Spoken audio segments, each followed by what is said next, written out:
When we think of luxury, we often imagine elegance, exclusivity, and opulence. But behind some of the world's most coveted high-end goods lies a hidden cost, a cost paid by the animal kingdom. From rare skins to exotic scents, certain animals have become unwitting victims in the pursuit of luxury. Today we're pulling back the curtain on the dark side of high-end fashion and beauty. We'll uncover the stories of 4 extraordinary animals whose survival is threatened by our demand for luxury goods. From the vast steppes of Central Asia to the lush rainforests of Southeast Asia, these species remind us that behind the glamour, there's a tale of exploitation. Let's take a closer look at the true price of luxury and the animals paying it. Our first stop takes us to the sprawling steppes of Central Asia, where the Saiga antelope once roamed in vast herds. With its unique, almost otherworldly appearance, marked by a bulbous nose that filters dust and regulates body temperature, the saiga is an evolutionary marvel. But its striking horns have turned this antelope into a prime target for poachers. Saiga horns are highly sought after for traditional medicine, particularly in East Asia, where they are believed to have healing properties. This demand has driven the saiga to the brink of extinction, with populations plummeting by over 95% in the past few decades. Despite international bans on the trade of saiga horns, illegal poaching persists. The antelope's migratory lifestyle and remote habitats make enforcement a daunting challenge, leaving this species vulnerable. Conservation efforts are underway, but the road to recovery is steep, as the saiga's population struggles to rebound from decades of exploitation. The plight of the Saiga antelope serves as a sobering reminder of how luxury, whether in the form of medicine or ornamentation, can come at a devastating cost to wildlife.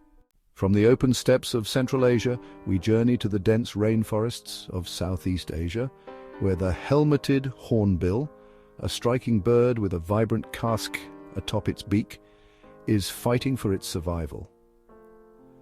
Unlike other hornbills, the helmeted hornbill's casque is solid, making it an attractive substitute for ivory. This bird's unique feature, referred to as red ivory, is carved into intricate ornaments and luxury goods, fueling a thriving black market. The demand for helmeted hornbill casques has skyrocketed in recent years, leading to alarming rates of poaching. The loss of this species extends beyond the individual birds. Helmeted hornbills play a vital ecological role in seed dispersal, contributing to the health of their rainforest habitats. Their decline disrupts entire ecosystems, impacting countless other species that rely on the same forests.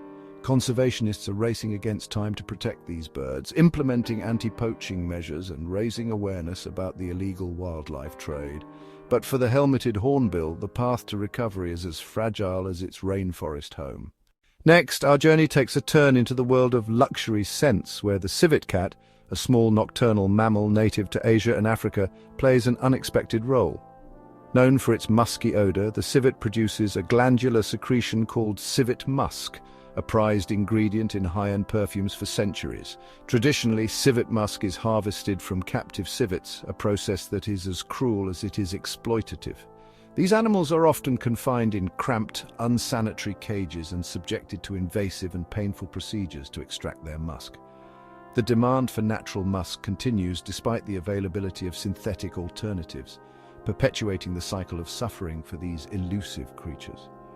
The civet's plight remains largely unknown to the public, overshadowed by more visible forms of wildlife exploitation. However, the impact is no less severe. The use of civet musk in luxury goods highlights the dark underbelly of an industry that often prioritizes exclusivity over ethics. While some perfume brands have pledged to phase out natural musk in favor of synthetic alternatives, widespread change is slow. For the civet cat, every step toward ethical production is a step closer to survival. Next, we explore the luxury industry's demand for a predator whose skin has become a symbol of opulence. From sleek handbags to high-end belts, crocodile skin has become synonymous with luxury. But beneath the polished allure of these items lies a troubling reality.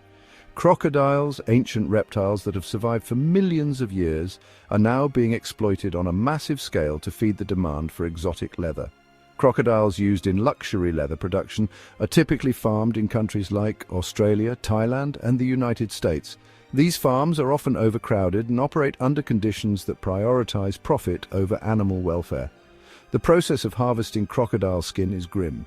Animals are killed at a young age, their hides processed into the smooth, supple leather desired by luxury brands. The demand for crocodile leather has a ripple effect beyond farms. In some regions, wild crocodiles are illegally hunted to meet the high demand, further threatening their populations. While some countries enforce strict regulations on crocodile farming and trade, the global nature of the industry leaves gaps that are often exploited. Crocodiles are vital to their ecosystems, serving as apex predators that maintain the balance of their habitats. The unchecked exploitation of these animals for luxury goods not only harms individual crocodiles, but also disrupts the fragile ecosystems they inhabit. Despite calls for more sustainable practices, crocodile farming remains a booming industry. The question remains, can the allure of a luxury item ever justify the cost to the natural world? As we've seen with crocodiles, the consequences extend far beyond the price tag. While we've explored a few striking examples, the list of animals exploited for high-end fashion and luxury goods extends far beyond. Minks are farmed in vast numbers for coats and trims. Pangolins are killed to create leather. Some use their scales in traditional medicine as well. Tigers and leopards are poached to make rugs and garments. Sharks hunted for their skin, which is transformed into a textured leather. Peacocks have their feathers plucked to be used as home decor. Sea turtles are harvested for their shells. The list is endless. Each of these animals contributes to a heartbreaking narrative of exploitation, often in pursuit of fleeting trends or symbols of status. While some industries are regulated or shifting towards sustainable alternatives, the global demand for luxury items continues to fuel harmful practices. By recognizing the scope of this issue, we can begin to question the true cost of luxury and whether it's a price the planet can afford. As we reflect on these stories, it's clear that the allure of luxury often comes with a hidden cost, one paid by the natural world. For centuries, humans have prioritized status and opulence over sustainability. But the impact of these choices extends far beyond the individual items we covet. The exploitation of animals for fashion and luxury goods doesn't just threaten individual species, it destabilizes entire ecosystems. When apex predators like tigers or keystone species like pangolins are driven to the brink, the ripple effects are felt across the environment. These losses aren't just about biodiversity, they're about the delicate balance of life that sustains us all. The rise of awareness and the push for change give hope, however. Today, sustainable fashion and ethical alternatives are becoming more prominent, offering consumers the ability to make choices that align with their values. Faux, leather, lab-grown fur, and plant-based fabrics are paving the way for a new era of conscious consumption. But change begins with education. By shining a light on these practices, we can inspire a shift in perspective, one that sees animals not as resources to exploit, but as vital members of our shared planet. Luxury may be timeless, but so is the natural world. The question is, can we truly afford to let one destroy the other?